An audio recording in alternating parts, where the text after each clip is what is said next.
Hey coucou, j'espère que tu vas bien. Je te retrouve pour te délivrer ton petit message du jour, donc message du vendredi 7 mars 2025. Je te rappelle que c'est un message général, ok? Donc c'est possible que ça ne te parle pas, donc tu ne le prends en compte que si ce dernier fait vraiment écho en toi et ce en pleine conscience. Avant de débuter, je te rappelle également, si tu le souhaites, que tu peux me rejoindre sur mon compte Instagram ainsi que sur ma chaîne YouTube, le 6e sens de G. Tu trouveras actuellement sur ma chaîne la guidance générale pour toute cette semaine, donc du 3 au 9 mars, les guidances astrologiques de ce mois de mars 2025 et une guidance spéciale évolution de tes relations d'ici le printemps prochain. Voilà, on a notre petite invitée ici qui, encore une fois, se tape l'incruste, la petite Xena.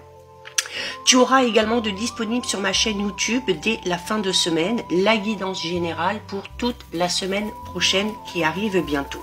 Alors pour aujourd'hui, j'ai décidé d'utiliser pour toi l'oracle Lumière d'étoiles. J'ai brassé les cartes, deux sont sorties du jeu, on découvre ce que les cartes ont à te dire aujourd'hui.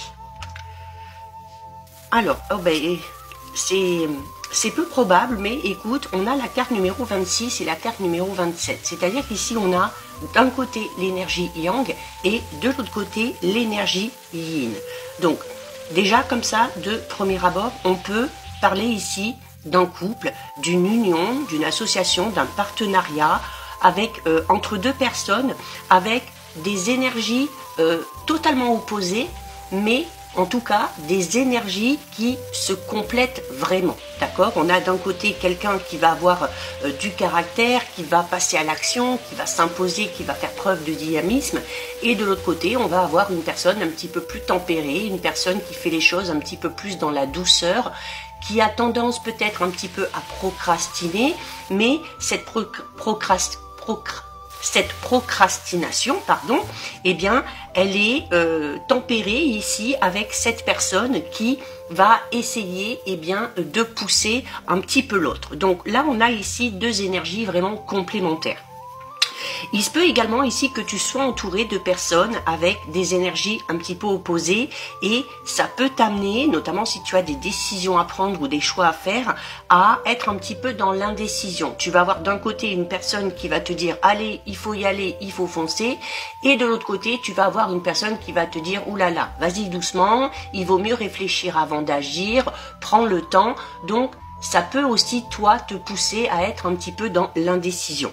Il se peut tout simplement ici que tu sois représenté par ces deux cartes avec ces deux énergies. Sache que tu sois un homme, que tu sois une femme, l'énergie Yang et l'énergie Yin, on les possède tous, toutes les deux.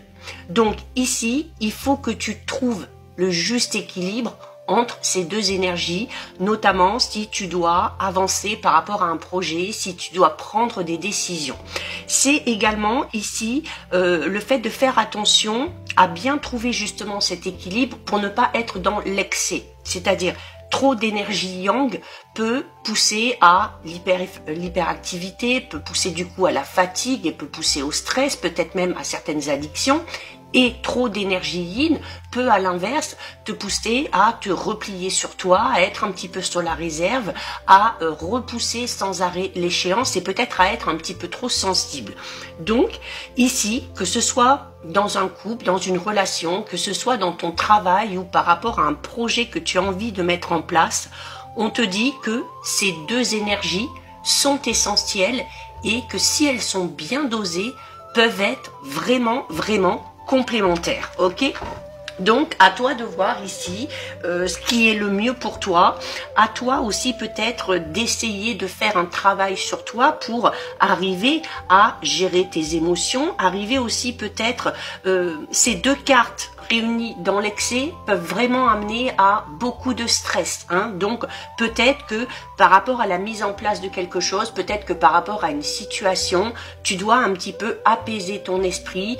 Tu dois faire preuve également ici de tendresse envers toi-même, c'est-à-dire notamment si tu dois mettre quelque chose en place, eh bien accepter d'avoir des moments d'euphorie, accepter aussi d'avoir par moments des doutes ou des indécisions ou l'envie peut-être d'aller un petit peu moins vite et de bien réfléchir. Ces deux cartes également qui t'invitent à être très structuré, à utiliser ton esprit vraiment, ton esprit, comment dire, vraiment pratique pour mettre certaines choses en place et de ne pas te laisser dépasser par tes émotions. En tout cas, au niveau relationnel sentimental, on peut avoir ici vraiment, alors ça peut être une relation amoureuse, ça peut être une relation amicale ou professionnelle, mais on est vraiment ici dans deux tempéraments vraiment différents, mais qui sont pour le coup vraiment complémentaires, parce que peut-être même sans se rendre compte, eh bien, on se complète tout simplement. Donc voilà pour ton petit message du jour. Si ça t'a plu, je t'invite à déposer un petit cœur. Pour me soutenir, n'hésite pas à liker, commenter, partager, enregistrer cette vidéo. Bien évidemment, si ce contenu t'a plu, je t'invite à t'abonner à mon compte.